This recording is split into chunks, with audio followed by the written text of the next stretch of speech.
జగమంత కుటుంబం నాది, ఏకాకి జీవితం నాది, సంసార సాగరం నాదే, సన్యాసం శూన్యం నావే.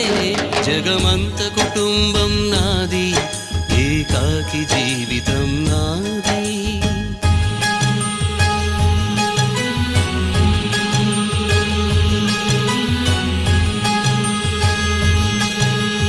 కవినై కవితనై భార్యనై భర్తనై, కవినై కవితనై భార్యనై భర్తనై, మల్లెల దారిలో మంచు ఎడారిలో, మల్లెల దారిలో మంచు ఎడారిలో, పన్నీటి జయ గీతాల కన్నీటి జలపాతాల, నాతో నేను అనుగమిస్తూ